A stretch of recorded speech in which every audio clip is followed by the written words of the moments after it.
Amberlynn Reid has once again appointed herself the spokesmodel for a disorder she neither understands nor respects.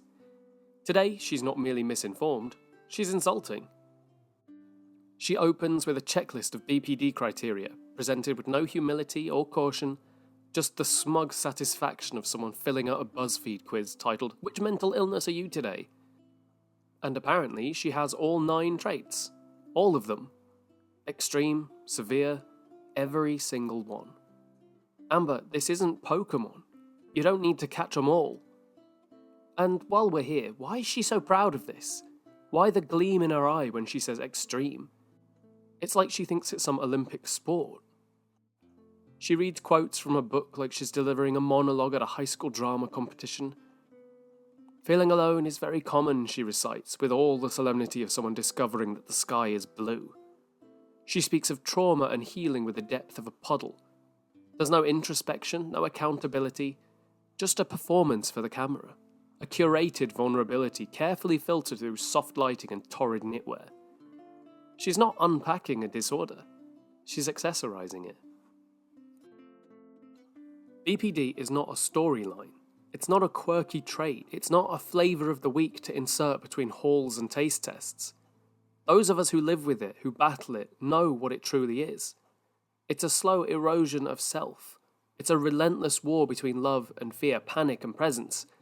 But Amberlynn just uses it as an excuse. It's a smokescreen. It's a built-in shield against criticism.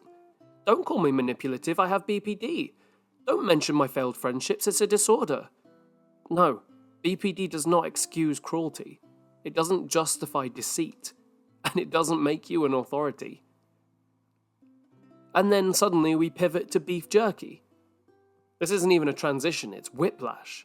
She goes from discussing dissociative symptoms to chewing on dried meats. But don't worry, we'll get to see more of her stuffing her face later on.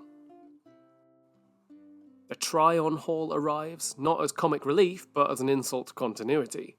Because nothing says I'm unpacking trauma like a "why are you so obsessed with me" jumper and a self-congratulatory twirl. She models the outfits like she's distracting us from the fact that the previous 10 minutes were just an emotional scavenger hunt with no destination. And now more eating.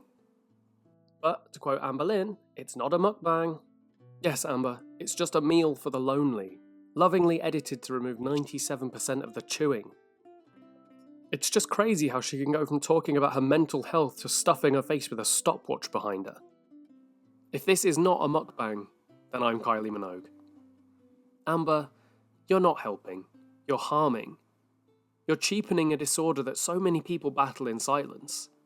You're treating BPD like content. It's a talking point for you, just a pity magnet, a quirky footnote to deflect from your behaviour.